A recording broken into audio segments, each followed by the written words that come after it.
Hola, ¿qué tal con todos? Yo soy Fátima Malca, soy coordinadora de gastroenterología de Internist Hub y el día de hoy vamos a estar hablando sobre dispepsia. Bueno, he preparado este índice que en verdad incluye lo que vamos a hablar en la clase, que es definición, etiología, abordaje, diagnóstico, tratamiento y al final un poquito más sobre dispepsia funcional. Bueno, primero, para hablar sobre la definición de dispepsia, se va a caracterizar como disconfort epigástrico. Esto se va a referir a plenitud postprandial, saciedad precoz, dolor, ardor, que va a durar por lo menos un mes. Esta dispepsia se va a asociar o está asociada con pirosis, náuseas, regurgitación, hinchazón y eructos. Ahora, con respecto a la etiología, ¿no? ¿Qué tipo de enfermedades o qué tipo de cosas causan, ¿no?, esta dispepsia como tal? Va a tener principalmente dos grupos de etiologías, ¿no? La causa orgánica y la causa funcional. ¿Ok? Acá podemos ver la causa orgánica es del 20 al 25% y la causa funcional que le he puesto de rojo es del 75 al 80%. Le he puesto de rojo principalmente porque es como la causa de dispepsia más común, entonces es bastante importante tomarla en cuenta.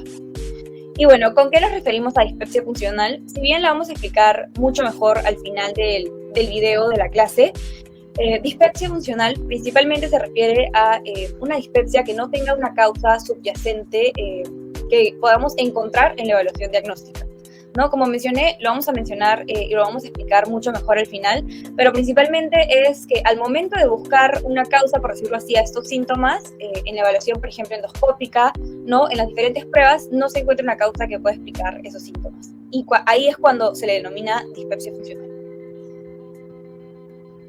Bueno, entonces, refiriéndonos a las causas orgánicas, que son de ese 20 a 25%, las causas principales van a ser, como dice acá, por úlcera péptica, ¿no?, de enfermedad por úlcera péptica, de Helicobacter pylori, de enfermedad por reflujo gastroesofágico o por diferentes medicinas, como por ejemplo son el consumo de AINES, hierro, dioxina, etc.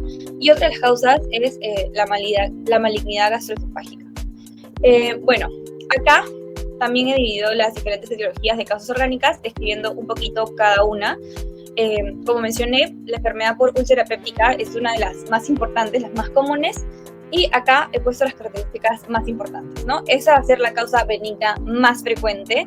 Después, aparte de eso, va a presentar un dolor abdominal superior, ¿ok? Los síntomas van a ser provocados por alimentos, entonces al momento tú de preguntar al paciente sus síntomas, vas a ver una relación bastante importante, ¿no?, entre los alimentos y cuando empiece, ¿no?, el ardor o el dolor del paciente. Después va a estar asociado con eructos postprandiales después de la ingesta de alimentos, ¿no?, plenitud epigástrica, saciedad temprana, intolerancia a alimentos grasos, náuseas y vómitos, ¿no? Entonces esos son los otros síntomas que se van a ver presentes cuando haya este problema. Por otro lado, también como mencioné acá, la malignidad gastroesofágica, ¿ok? La causa maligna más frecuente en este caso va a ser el adenocarcinoma gástrico, ¿ok? La incidencia de esto, o sea, de la malignidad en general, va a aumentar con la edad, ¿no? Y eso se va a ver y va a estar bastante importante en la parte del abordaje del paciente con estos síntomas, pero siempre recordar, ¿no?, malignidad va a aumentar con respecto a la edad del paciente, ¿ok? Después, bueno, este paciente va a presentar dolor epigástrico, va a ser leve, temprano y progresivamente va a lograr y va a ser severo y constante, ¿no? Entonces, a medida que aumente la enfermedad del paciente, este dolor va a ir incrementando. Y los síntomas asociados por la misma malignidad como tal va a ser anemia, fatiga y también pérdida de peso. Después, otro tipo de dolor que se puede identificar va a ser el dolor biliar. Este va a ser un dolor sordo, episódico, que se va a, por decirlo así, localizar en el cuadrante superior derecho, ¿ok? También puede estar en el epigastrio, como dice acá, o en el área subesternal, que en verdad es como un poquito más rara, ¿ok? Y por otro lado, los síntomas asociados van a ser la diaforesis, náuseas y vómitos, incluso a veces también se puede presentar ictericia, y va a ser un dolor constante que puede durar de 30 minutos a 1 hora y que sea no de tipo cólico. Bueno, por último, tenemos, por decirlo así, la causa orgánica inducida por fármacos, que como había mencionado acá, algunas medicinas pueden causar esto, principalmente, si bien acá he mencionado varias, las principales van a ser los AINES, es lo más importante para identificar, ¿no? Y las COX-2. Aquí, por ejemplo, he puesto un cuadrito de un estudio que, bueno, igual los voy a mencionar todos en la bibliografía, que nos dice más o menos cómo podemos identificar las diferentes etiologías. Por ejemplo, si es malignidad, te pone como las indicaciones clínicas, ¿no? Lo más probable es que sea un paciente de 60 años a más, como mencionamos, que aumenta con la edad la frecuencia, que tiene, por ejemplo, síntomas o signos de alarma, como que varios de estos, que te ayudan a identificar que sea maligno, ¿no? Por ejemplo, disfagia, pérdida de peso, anemia, como mencionamos acá. Después, por ejemplo, que tenga una masa epigástrica, ¿no? Al examen físico. Después también que tenga los nódulos linfáticos incrementados de tamaño, ¿no? Los supraclaviculares. Entonces, todo eso, como que ese tipo de hallazgos te puede indicar o te puede llevar por el lado de sospecha de malignidad. Después, por ejemplo, en el caso de una sospecha de dolor biliar o pancreático, podría ser un paciente con un dolor que se irradie hacia la espalda, ¿no? O, por ejemplo, como dice acá en el cuadrante superior derecho. O también que, por ejemplo, presente vómitos o ictericia. ¿Okay? Todo eso también te puede indicar o llevar a la parte ya más biliar. Y por último también que sea causado por una gastroparesia, que sea ya sea por vómitos o por una náusea severa. Por último, acá abajo para la parte inducida por fármacos, simplemente pues una tablita que mencione otros diferentes tipos de fármacos que pueden llegar a causar esta dispepsia. Bueno, con respecto al abordaje, tenemos que tener en cuenta principalmente esas tres cosas, ¿no? Se tiene que juntar toda esta información para poder lograr decidir qué tipo de abordaje se tiene que tomar. Es decir, la historia clínica que van a ser, bueno, todos los datos que recaudemos del paciente, ¿no? En la parte de la anamnesis, ¿no? Cuáles son los síntomas, cuándo se presenta, cómo, con qué intensidad, etcétera. Y dentro de esa anamnesis o de esa historia clínica tenemos que identificar cuáles son los factores de riesgo de este paciente para tener o para poder nosotros sospechar que la causa de esta dispepsia es una de las causas orgánicas más comunes, ¿no? Como habíamos mencionado antes, enfermedad por úlcera péptica, ¿no? Por reflujo gastroesofágico o, por ejemplo, gastritis. ¿Ok? Entonces tenemos que ver por dónde nos vamos a guiar para, sobre todo, poder indagar como que y confirmar si esa causa es, pues, la causante, ¿no? De esta dispepsia. Y por otro lado, también tenemos que identificar cuáles son las red flags, y eso es bastante importante también para poder decidir cuál va a ser el abordaje con el paciente. ¿Cuáles son las red flags a considerar al momento de un paciente que venga con dispepsia? En general, bueno, identificar si es que el paciente tiene historia familiar de cáncer gastrointestinal, si el paciente tiene inmunosupresión, ¿no? Por algún tratamiento que esté recibiendo o por alguna enfermedad en general. Después, si el paciente ha presentado pérdida de peso involuntaria clínicamente significativa, con esto nos referimos a más del 5% de su peso en los últimos 6 a 12 meses, ¿ok? Si el paciente tiene anorexia, disfagia, ¿no? O dinofagia, si tiene necesidad precoz, vómitos persistentes, si tiene por casualidad dolor torácico no cardíaco, es decir, pirosis, ¿ok? O si hay alguna sospecha, por ejemplo, de algún sangrado gastrointestinal, y eso se puede presentar, por decirlo así, con una anemia ferropénica que no se puede explicar, o por ejemplo con la presencia de melena, ¿no? Que van a ser esas deposiciones oscuras por la misma sangre, ¿no? Que viene del aparato gastrointestinal superior, y que, bueno, va a bajar por el tracto gastrointestinal, se van a oxidar y en las deposiciones se van a ver oscuras y con un olor como fuerte. Entonces, todo eso tenemos que saber identificarlo en el paciente para poder, por decirlo así, encender el foquito y decir, ok, esa es una red flag, vamos a tomar un diferente abordaje, ¿no? Por último, también, como habíamos mencionado, para sospechar malignidad, alguna masa palpable o linfadenopatía. Entonces, esos principalmente van a ser los red flags que tienen que estar de la mano con la historia clínica del paciente para poder, por decirlo así, decidir el camino que va a tomar el paciente. Entonces, bueno, acá he puesto un cuadrito que va a resumir principalmente los pasos que vamos a tomar. Entonces, primero, se va a tener un paciente, ¿no? Que viene con los síntomas de dispepsia. Y como dice acá, que no está investigado. O sea, aún no se sabe cuál es la causa de esa dispepsia. Entonces, viene a ti y tú lo que tienes que separar, por decirlo así, es a los pacientes menores de 60 años y mayores de 60 años. ¿Ok? Entonces, vamos a comenzar con los menores de 60 años. Bueno, tenemos al paciente menor de 60 años y vamos a dividir, por decirlo así, si es que tiene red flags, las que acabamos de mencionar, o no tiene, ¿ok? Eso es solo para los pacientes jóvenes, por decirlo así, o sea, los que están por decirlo así, con menor edad que la del corte, que en este caso es 60, y en los países con mayor riesgo, por ejemplo, o mayor prevalencia de cáncer gástrico, el corte empieza más abajo y es a los 40 años.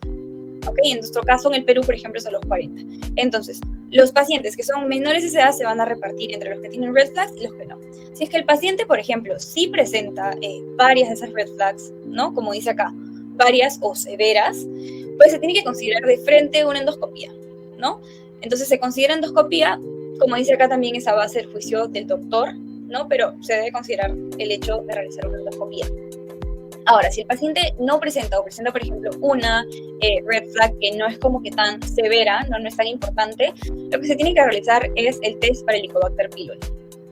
Ahora, si el paciente tiene más de 60 años, si nos vamos para el otro grupo, o más de 40 años en el Perú, de frente se tiene que realizar la endoscopía como base de un screening por la alta prevalencia de malignidad, ¿no? Entonces, porque ya al aumentar la incidencia, al aumentar la prevalencia, pues ya es importante también descartar que esa no sea la causa, ¿no? Entonces, después de haber realizado la endoscopía, tenemos que ver si los resultados son negativos o positivos, ¿no? Si, por ejemplo, después de la endoscopía encontramos algún resultado positivo, ¿no? Ya sea una úlcera, se realiza una biopsia, ¿no? Para H. pylori, lo que sea, pues acá ya tenemos la causa y se va y como que recibe el tratamiento necesario según la causa que se encontró en la endoscopía. Pero si por el otro lado nos salió negativo después de haber realizado la endoscopía, también, como por ejemplo el otro que no tenía signos de alarma, se tiene que hacer el test para Helicobacter pylori, ¿no? Y ese es como que el orden. Primero endoscopía si es que es mayor de 60 años, o si es que es menor pero tiene red flags, y si sale negativo, se tiene que hacer el test para Helicobacter pylori.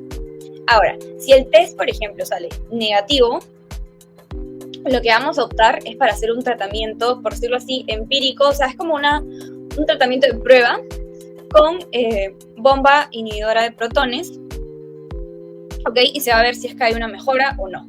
Ya, eso sí es que el test sale negativo para Helicobacter pylori. Si es que sale positivo, se va pues dar el tratamiento específico para Helicobacter pylori, ¿no? Que es con los antibióticos, también con IVPs, ¿ok? Y si hay una mejora, perfecto, el paciente ya está bien. Pero si no hay una mejora, a pesar de que salió el test positivo, se trata, y con el tratamiento para Helicobacter pylori no mejora, también se va a dar ese tratamiento como de prueba con los IVPs, ¿ok? Lo ideal es que haya una mejora. Sin embargo, también se puede dar casos de que no haya una mejora, ¿ok? Este cuadrito es la continuación del anterior.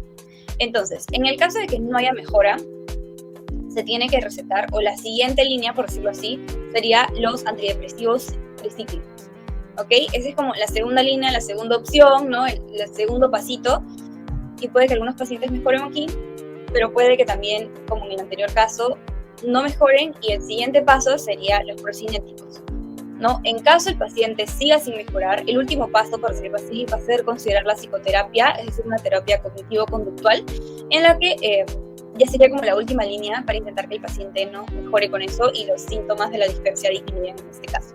De todas maneras, vamos a como que explicar mejor cada pasito poco a poco en las siguientes diapositivas. Pero a rasgo general, este es el abordaje que se tiene que tener con el paciente que viene con síntomas de dispepsia. Ok, con respecto al diagnóstico. Tal cual lo había explicado antes, vamos a como explicar a más detalle cuándo se debe hacer una endoscopia digestiva alta. ¿Ok? Como había mencionado, en los pacientes que pasan el corte de edad, es decir, mayores de 60 años con dispepsia, que tengan o no tengan red flags. Cuando ya pasan la edad corte, no importa si tienen red flags, se debe considerar y se debe realizar una endoscopia sí o sí. ¿Ok? Y como mencioné, en países o poblaciones con alta prevalencia de cáncer gástrico, a partir de los 40 años se debe considerar hacer esta endoscopia. ¿Ok? Después, en los pacientes de menores de 60 años con señales de alerta de dispepsia, en estos también se tiene que realizar la endoscopia, ¿no? A pesar de que no lleguen al corte de la edad, pues tienen las señales de alerta, como por ejemplo la pérdida de peso clínicamente significativa, como les mencioné, debe ser un mayor del 5% del peso corporal dentro de más o menos los últimos 6 a 12 meses, ¿ok? Algún sangrado gastrointestinal evidente, más de una de las otras señales de alerta para la dispepsia que habíamos mencionado, o por ejemplo, estas características de alarma, pero que sean rápidamente progresivas, ¿no? O sea, hay un sangrado que aumente la cantidad bastante y notoriamente, ¿no? Y así. Entonces, aparte, como una tercera opción, va a ser una respuesta inadecuada a la farmacoterapia empírica. Es decir, se ha probado el tratamiento ya de los IVPs, ¿no? Helicobacter pylori, y no hay respuesta. No hay una mejora de síntomas, ya te probaron como todas las líneas, entonces lo que toca es, de todas maneras, averiguar la etiología, entonces ahí también se va a optar por una endoscopia digestiva alta en el paciente. Ahí sí, sin importar la edad. Ok, ahora, ¿en qué paciente se va a realizar un trabajo adicional? Es decir, ¿en cuáles va a estar indicado hacer un poquito más allá, ¿no? De la endoscopía o investigar un poquito más? Estas van a ser como que las 3 características que se necesitan para hacer eso, ¿no? Para seguir investigando. Primero, una endoscopía digestiva alta no concluyente o negativa, ¿no? O sea, que no has encontrado un hallazgo significativo en la endoscopía, entonces como descartas una causa por ahí. Después, haces la prueba de Helicobacter pylori, también negativa, o que simplemente también no significativa, entonces por ese lado también ya lo descartaste. Y por último, ya hiciste la terapia empírica, ¿no? El tratamiento empírico y tampoco hay respuesta. Entonces, en esos 3 casos, lo primero que tienes que hacer es evaluar la probabilidad pretest, ¿no? O sea, realmente qué tan válido han sido esos resultados negativos, ¿no? El paciente realmente tenía, por decirlo así, una clínica súper significativa de tener, no sé, úlcera péptica y que casualmente no salió en la endoscopía. Entonces, en ese caso, si realmente el paciente parece indicar que tiene mucha probabilidad de tener una enfermedad que sospeches, de repente sería bueno considerar hacer de nuevo la endoscopía o de repente de nuevo el Helicobacter, ¿no? Según el caso del paciente. Entonces, realmente evaluar qué tan válidos son los resultados que han salido. Ok, en caso realmente no parezca que tenga, ¿no? Algún, por decirlo así, algún examen mal hecho, ¿no? Y realmente es confiable esos negativos, pues se puede optar por hacer otras pruebas, ¿no? Si es que realmente esos negativos parecen indicar la verdad, se puede optar, por ejemplo, por ecografía en el cuadrante superior derecho, ¿no? Para identificar colelitiasis sintomática, de repente una tomografía de abdomen para sospecha de pancreatitis crónica. Entonces, una vez que ya realmente piensas, ¿no? Ok, todos están negativos y como que tiene sentido, vamos a ver otras opciones, ¿no? Entonces acá pues una lista de opciones que podrían considerarse en caso pues estos no sean concluyentes o sean completamente negativos, ¿no? Otro, por ejemplo, es la manometría esofágica, ¿ok? Para trastornos de motilidad esofágica que puedan estar causando estos mismos síntomas. Ahora, con respecto al tratamiento como tal de los síntomas de la dispepsia, ¿no? Ese disconfort epigástrico. Bueno, para la acidez estomacal, ¿ok? La típica, tipo ERGE, ¿no? La enfermedad de reflujo gastroesofágico, se va a realizar una prueba de tratamiento de supresión ácida, ¿no?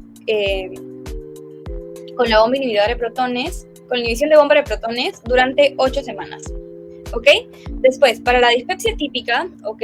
O, por ejemplo, para los pacientes en donde se ha hecho la prueba de Helicobacter pylori, ¿no?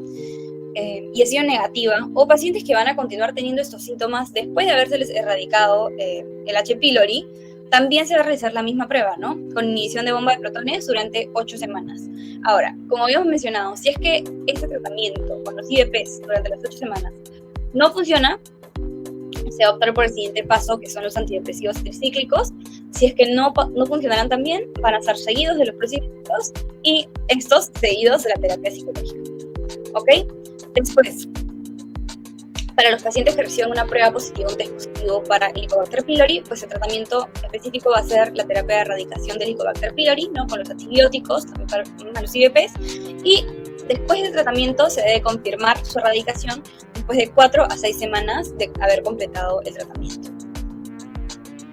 Ahora, para todos los pacientes es importante considerar también qué tan como que presente está la sintomatología, qué tanto les afecta en su vida diaria, ¿no? Entonces, considerar antiácidos para un alivio rápido de los síntomas según sea necesario, según cada caso del paciente, ¿no?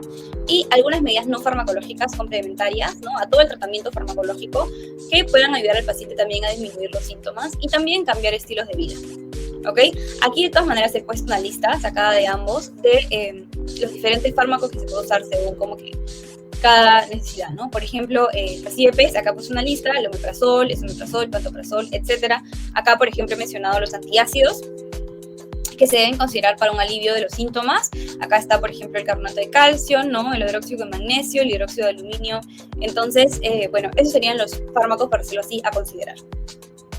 Ahora, para la terapia no farmacológica se va a dividir principalmente en 3 partes, ¿no? Las recomendaciones dietéticas, las recomendaciones físicas y, bueno, reducir o evitar los desencadenantes de estos síntomas, ¿no? Entonces, las recomendaciones dietéticas va a ser principalmente reducir el tamaño de la porción, es decir, algunas personas pueden de repente, sin darse cuenta, ¿no? Estar provocando los síntomas por una ingesta de comidas o almuerzos en general copiosas, ¿no? Y eso puede estar generando precisamente esos síntomas de dispepsia. Aparte de eso, evitar comer 3 horas antes de acostarse, ¿no? hablando, por ejemplo, específicamente antes de dormir, ¿no? Si la persona se acuesta a las 8, sería recomendable que a partir de las 5 p.m. ya no esté como ingiriendo alimentos para que pueda dormir de manera más cómoda, ¿no? De repente sí, para evitar reflujos o diferentes síntomas que se puedan presentar durante la noche. Y también evitar alimentos que la misma persona puede identificar como desencadenantes de sus síntomas, ¿no? Eso también es más individual, pero cada paciente puede identificar de repente cierta intolerancia a alimentos específicos que simplemente agregando a la rutina el evitarlos puede como mejorar toda su sintomatología. Después, como recomendaciones físicas, hay que alentar a los pacientes a perder peso en caso sea necesario, en caso tengan sobrepeso, obesidad, etcétera, porque en esas personas a veces la misma presión abdominal generada, ¿no? en el abdomen, para la redundancia, puede estar generando esos síntomas de dispepsia, ¿no? De reflujo. Entonces, en general, que al bajar de peso realmente sí es explicado, ¿no? De manera científica que esto pueda ayudar a mejorar sus síntomas. Después, elevar la cabecera de la cama en caso de los pacientes que tengan síntomas al dormir. También, por ejemplo, específicamente los pacientes, ¿no? Algunos con reflujo, ¿no? Con pirosis, etcétera. Solo si tienen síntomas al dormir es importante eso, en verdad. Y para reducir o evitar desencadenantes, por ejemplo, la parte de gastritis o en general los pacientes que se suele exacerbar sus síntomas, su ardor o su dolor cuando están expuestos a estrés, ¿no? Los pacientes que tienen el hábito, por ejemplo, de consumir alcohol, cafeína, ¿no? Todos los días, eso también puede incrementar el ardor, o nicotina, ¿no? Informarle al paciente que realmente esto de acá puede estar exacerbando su sintomatología para que el paciente lo tome en cuenta y le dé la importancia de vida y lo pueda de repente o quitar de sus hábitos por completo o reducir, ¿no? Y después evitar medicamentos que puedan empeorar los síntomas, como por ejemplo los AINES, aspirinas, ¿no? Y corticoides. Por último, como habíamos mencionado, la dispepsia funcional, ¿ok? Lo hemos separado porque es importante conocerla como tal, ya que va a ser, como dice acá, el tipo de dispepsia más común, ¿no? Entonces, esta dispepsia se va a referir a una dispepsia no ulcerosa del tracto gastrointestinal superior, ¿no? Va a ser un dolor epigástrico, distensión abdominal, sin ninguna causa identificable, como habíamos mencionado antes. O sea, para esto va a ser un diagnóstico de exclusión, es decir, primero se va a buscar una causa orgánica, se va a hacer la endoscopía, el test de Helicobacter pylori, etcétera, todos los pasos que se tengan que hacer una vez que se ha como indagado por completo el caso del paciente y no se encuentre ninguna causa, como dice acá, identificable, no se identifique ninguna causa posible que esté generando todos esos síntomas, ahí recién se puede llamar dispepsia funcional, ¿no? Para eso también se tiene que tener en cuenta los criterios de Roman 4.